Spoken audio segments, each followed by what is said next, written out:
Hello friends, स्वागत है आपका एक और नई वीडियो में। तो आज की इस वीडियो में हम बात करेंगे difference between interest and dividend. Interest हमें कौन सी चीज़ों पे मिलता है, क्या इस पे टैक्स लग सकता है, क्या ये मैंडेटरी है, और जैसे डिविडेंड है, क्या डिविडेंड का हमें कितना फ़ायदा हो सकता है, कौन सी चीज़ों से हमें डिविडेंड मिलता है, कितनी तरह के डिविडेंड्स होते हैं। तो इन सभी चीज़ों के ऊपर हम बात करेंगे। आई होप कि आपको ये वीडियोस पसंद आ रही होंगी। अगर आपको वीडियोस पसंद आ रही हैं तो मेरे चैनल को जरूर सब्सक्राइब कर लीजिए। इसके अलावा आप वीडियोस को कमेंट, लाइक और शेयर भी कर सकते हैं। इससे मुझे थोड़ा मोटिवेशन है वो मिलता रहेगा। तो चलिए देखते हैं कि क्या है इस स्लाइड में। तो देखिए, इंटरेस्ट क्या है। देखिए, आप इंटरेस्ट कब अर्न करते हैं? या तो आपने किसी को मनी उधारी दे रखी है, मनी है, अगर आपने किसी को किसी रेट ऑफ इंटरेस्ट पे किसी को पैसे दे रखे तो उसके बदले आप उनसे ब्याज लेते हैं। या इसके अलावा जो बैंकिंग होते हैं, बैंक में आपने पैसा जमा करवाया हुआ है, चाहे वो आपने एफडी के रूप में करवाया है, चाहे आपने वो खुला पैसा उसमें रखा हुआ है, तो उसके अगेंस्ट आपको जो बैंक है वो इंटरेस्ट देता है। तो ये जो आपकी इनकम है, आपके पैसे के ऊपर आपको कुछ इंटरेस्ट दिया जा रहा है, तो ये जो आपको एक्स्ट्रा मनी मिल रही है, इसको हम इंटरेस्ट कहते हैं। तो क्या होता है, देखिए, जब आप बैंक में पैसा जमा करवाते हैं तो उसके ऊपर जो आपको इंटरेस्ट मिलता है, क्या बैंक आपको ऐसे फ्री में दे देता है जो पैसे होते हैं या इंटरेस्ट होता है? नहीं। इसके लिए क्या करता है, जो बैंक होते हैं वो जो आपने उसमें पैसे रखे हैं उस पैसे को वो यूज करते हैं, और उस पैसे को जब वो यूज करते हैं किसी को लोन देने के लिए यूज करते हैं, किसी कंपनीज को या किसी इंडिविजुअल को लोन देते हैं, तो उसके ऊपर भी वो मोटा इंटरेस्ट लेते हैं। अगर आपको 5% दे रहे हैं तो उनसे वो 10% ले रहे हैं। ठीक है, तो ये जो सारी गेम है ये ऐसे घूमती है। वो वहां से कुछ इंटरेस्ट का पैसा उनके पास आ रहा है, उसमें से कुछ हिस्सा वो आपको इंटरेस्ट के रूप में दे रहे हैं। तो बैंक भी इसमें से पैसे कमा रहा है आपके रखे हुए पैसे से, तो उसके बदले में आपको भी कुछ रेट ऑफ इंटरेस्ट दे रहा है। अब देखिए, फिक्स डिपॉजिट सबसे ज़्यादा पॉपुलर चॉइस रहती है लोगों की, क्योंकि एक तरह से फिक्स हो जाता है। इसमें मतलब एक मेच्योरिटी अमाउंट होती है, एक डेट होती है कि आपने 1 साल की करवानी है, 6 महीने की करवानी है। उसमें आप एक फिक्स अमाउंट डिपॉजिट कर देते हैं जिसके ऊपर आपको रेट ऑफ इंटरेस्ट जो मिल जाता है। इसका एक बेनिफिट ये है कि जैसे स्टॉक मार्केट है, स्टॉक मार्केट में अगर किसी शेयर का ऊपर जा रहा है, नीचे जा रहा है, शेयर मार्केट गिर रही है, हमारी इकोनॉमी गिर रही है, कुछ भी हो रहा है, लेकिन आपको ये जितना रेट ऑफ इंटरेस्ट पे आपने एफडी करवा दी आपको उतना मिलेगा ही मिलेगा। चाहे बैंक लॉस कर रहा है, चाहे बैंक प्रॉफिट कर रहा है, अगर आपने 7.5% पे अगर आपको ये मिल चुकी है तो आपको उतने पे ही मिलेगी, वो कम नहीं कर सकते, और आपकी वो जो एफडी है वो उसको कैंसिल नहीं कर सकते। तो उसके ऊपर आपको एक अच्छा रेट ऑफ इंटरेस्ट मिल जाता है। अब देखिए, ये रेट ऑफ इंटरेस्ट फिक्स नहीं होते हैं।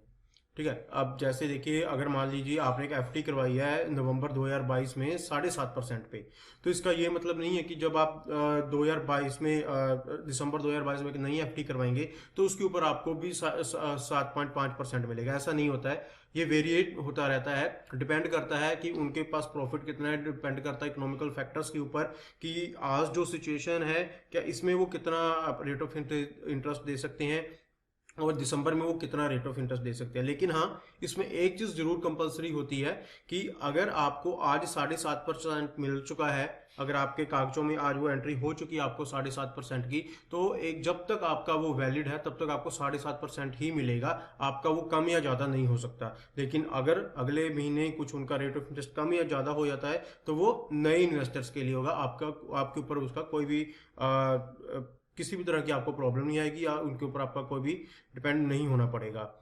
और इसके अलावा जैसे इंटरेस्ट है ये मैंडेटरी होता है बैंक्स की तरफ से कस्टमर्स को देना, चाहे वो क्वार्टरली दें चाहे वो ईयरली बेसिस दें, क्योंकि अगर आपने भी देखा होगा, अगर आप अपने बैंक में कुछ पैसा रखते हैं तो आपको क्वार्टरली या ईयरली कुछ ना कुछ उसके ऊपर पैसा है जो मिल जाता है, रेट ऑफ इंटरेस्ट मिल जाता है। और सेकेंडली हम एफडी करवाते हैं तो उसके ऊपर तो हमें मैंडेटरी मिलता ही मिलता है।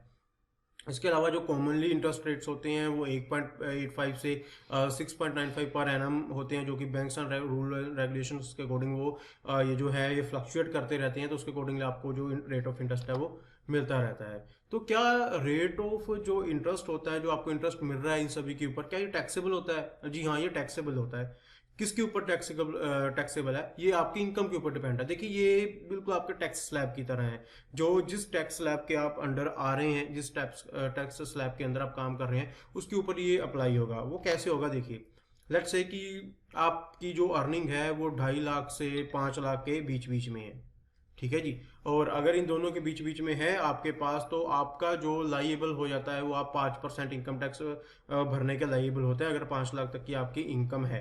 तो ये जो इनकम है इसमें आपको ये जो इंटरेस्ट आ रहा है आपका, चाहे बैंकिंग सेक्टर से आ रहा है, किसी से भी आपका इंटरेस्ट आ रहा है, तो आपको ये उसमें शो करना पड़ता है। ठीक है, तो आपको इसके ऊपर भी एक टैक्स देना पड़ता है।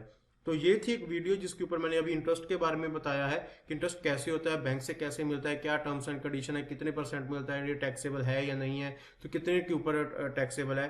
तो आगे हम बात करते हैं डिविडेंड की कि डिविडेंड क्या है। देखिए, जब आप किसी कंपनी के स्टॉक्स को बाय कर लेती हैं तो आप उनके शेयर होल्डर हो जाते हैं, ठीक है। यहाँ जैसे मैंने आपको पहले एक वीडियो बनाकर बताई हुई है कि जब आप किसी कंपनी के शेयर खरीदते हैं तो आप उसके ओनर भी बन जाते हैं, ठीक है। तो क्या करती है, अगर कंपनी चाहे तो वो अपना जो प्रॉफिट है वो आपके लिए शेयर कर सकती है, आपके साथ शेयर कर सकती है। मान लीजिए कंपनी बहुत अच्छा प्रॉफिट कमा रही है, तो आपका देखिए दो फैक्टर होते हैं। एक तो आपने शेयर को खरीदा हुआ है मान लो 50 रुपए पे और वो 100 पे चला गया, ये तो आपका प्रॉफिट है ही है। आपका ये जो आपने कैपिटल लगाई उस पर प्रॉफिट तो आपको मिल ही रहा है, प्लस कंपनी के पास प्रॉफिट हुआ है और उसने आपको एक डिविडेंड के रूप में, जैसे इंटरेस्ट बैंक दे रहा है वैसे डिविडेंड दे रही है, तो वो आपके डायरेक्टली बैंक अकाउंट में आ जाएंगे। उनके पास सारी डिटेल होती है, वो डायरेक्टली आपके बैंक अकाउंट में आती है। इसको डिविडेंड कहते हैं। आसान शब्दों में ये है कि जब भी कंपनी कोई अच्छा प्रॉफिट कर रही है वो उसमें से कुछ हिस्सा अपने शेयर होल्डर्स को भी देती है, जिससे कि शेयर होल्डर्स भी खुश रहते हैं और कंपनी को टैक्स में भी थोड़ी रिबेट मिल जाती है। और देखिए, दो तरह के डिविडेंड्स होते हैं जो कंपनी की तरफ से शेयर होल्डर्स को दिए जाते हैं। एक होता है फाइनल डिविडेंड, ये एक फाइनेंशियल ईयर के बीच में दिया जाता है, एक ही बार दिया जाता है ये साल में। अप्रैल 1 से लेकर 31 मार्च के बीच जितना भी उनका प्रॉफिट होता है पूरे फाइनेंशियल ईयर में, उसके अकॉर्डिंगली जो भी इनकी रेशो होती है उसके अकॉर्डिंगली आपको जो है डिविडेंड साल में एक बार दिया जाता है। और एक होता है interim dividend. Interim dividend company कभी भी दे सकती है, दिन में एक बार, एक साल में 2-3 मैक्सिमम 3 बार दे देते हैं। इसमें क्या होता है कि अगर कंपनी, क्योंकि कंपनी जब भी अपने जो इनकी फाइनेंशियल स्टेटमेंट आती है वो हमारे क्वार्टरली आती है, हर 3 महीने बाद इनकी क्वार्टरली स्टेटमेंट आती है, तो उसके ऊपर सारा कुछ डिपेंड करता है कि कैसा प्रॉफिट हो रहा है। मोस्टली जो गवर्नमेंट कंपनीज होती हैं वो एक साल में 3 से 4 बार भी डिविडेंड दे देती हैं। तो इंटरिम डिविडेंड वो है जो आपको साल में 2 या 3 बार भी मिल सकता है। फाइनल डिविडेंड एक ही होता है जो आपको साल में एक ही बार ही मिलता है। और इसके अलावा कंपनी आपको एक डिविडेंड दे सकती है अगर वो एक अच्छा प्रॉफिट कर रही है, बट डिविडेंड मैंडेटरी नहीं है। जैसे इंटरेस्ट मैंडेटरी होता है बैंक के लिए, चाहे आपका एफडी है चाहे आपका खुला पैसा पड़ा हुआ है तो उन्होंने इंटरेस्ट देना ही देना है।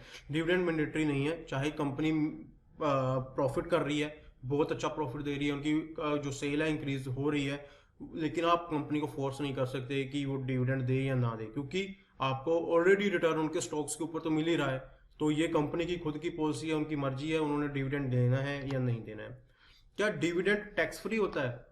देखिए, अप्रैल 2020 से पहले पहले जो डिविडेंड था ना वो बिल्कुल फ्री था, जितनी मर्जी आप इनकम कर लें फ्री था। लेकिन कंडीशन ये थी कि अगर आपके पास 10 लाख से ज्यादा डिविडेंड आ जाता है, देखिए डिविडेंड फ्री है, इसमें आपको कुछ इन्वेस्टमेंट नहीं करना, आपने सिंपली एक शेयर खरीद रखे हैं, उसके बदले में कंपनी जैसे जैसे प्रॉफिट कर रही है आपको डिविडेंड दे रही है। और अगर एक फाइनेंशियल ईयर में, यानी कि 1 अप्रैल से लेकर 31 मार्च तक का जो पीरियड है, उसमें अगर आपने 10 लाख का डिविडेंड लिया है तो उसके ऊपर आपको 10% है जो वो टैक्सेबल होता था। ये कब तक होता था? ये अप्रैल 1 2020 तक होता था। उसके बाद क्या हुआ, एक अप्रैल 2020 के बाद ये जो रूल है वो चेंज हो गए। अब इसमें क्या होता है, जब भी आप रिसीव करते हैं डिविडेंड, चाहे वो आपने डायरेक्ट इक्विटी इन्वेस्टमेंट की यानी कि स्टॉक्स में बाय किया है, म्यूचुअल फंड्स में बाय किया है, बॉन्ड्स में किया है, तो इन सभी चीज़ों में आपने जितने भी इन्वेस्टमेंट किए, अगर आपको कंपनी की तरफ से डिविडेंड दिया जा रहा है, ठीक है, तो ये अब बिल्कुल ही टैक्सेबल है। तो टैक्सेबल क्या है, कैसे है? सिंपल, जैसे इंटरेस्ट है। इंटरेस्ट पहले जो हमारा इंटरेस्ट होता है वो हमारे टैक्स स्लैब भी जो स्लैब्स होती हैं, जैसे 2.5 लाख से 5 लाख, 5 लाख से 7.5 लाख, उसमें ही है, ठीक है, उसके अकॉर्डिंग ही होता है। और अब जो डिविडेंड की इनकम है वो भी अब आपके जो अदर सोर्स ऑफ इनकम होते हैं उसके अकॉर्डिंगली आपकी जो इनकम है उसमें शो होता है। और अब आपको ये इसके ऊपर टैक्स देना भी जरूरी है। जो पहले कंडीशन थी 10 लाख तक ही जो टैक्स होता था 10% आपको देना पड़ता था, अब ऐसा नहीं है। अब आपको जितना भी डिविडेंड मिलेगा, जिस भी कंपनी से डिविडेंड मिलेगा, आपको अब वो अपने जो टैक्सेबल स्लैब्स आती हैं उसके अंदर आपको देना पड़ेगा। चाहे आप 5% के अंडर आ रहे हैं, 10% के, 30% के अंडर आ रहे हैं, जो भी आपके टैक्स स्लैब है आपकी इनकम के अकॉर्डिंगली, तो उसके अकॉर्डिंगली आप अगर आप डिविडेंड आ रहा है तो अब आपको वो मेंशन करना पड़ेगा। जब आप रिटर्न भरेंगे तो उसमें भी आपको ये जो टैक्स है इसके ऊपर देना पड़ेगा। तो दोस्तों, ये थी आज की वीडियो जिसमें मैंने आपको बताया इंटरेस्ट और डिविडेंड के बारे में। इंटरेस्ट बैंक्स दे रही हैं क्योंकि वो आगे लोन देते हैं, उस लोन में से जो उनको इनकम होती है उसमें से कुछ हिस्सा आपको दे देते हैं जो आपको इंटरेस्ट मिलता है। और डिविडेंड क्या होता है? डिविडेंड ये है कि आपने किसी कंपनी के शेयर बाय कर रखे हैं, आप उनके ओनर्स हैं, तो उसके बदले में आप जो वो प्रॉफिट होता है तो वो आपको वो प्रॉफिट देते हैं। तो आई होप कि आपको ये वीडियो पसंद आई होगी। अगर आपको ये वीडियो पसंद आई मेरे चैनल को सब्सक्राइब कर लीजिए, वीडियोस को शेयर कमेंट लाइक जरूर कीजिए। और ये जो जितनी भी वीडियोस आएंगी, अभी बहुत सारी वीडियोस आने वाली हैं, बेसिक्स भी आएंगी, एडवांस भी आएंगी, तो ये सभी वीडियोस आपके लिए बिल्कुल फ्री ऑफ कॉस्ट होंगी। तो चलिए दोस्तों, मिलते हैं हम अगली वीडियो में।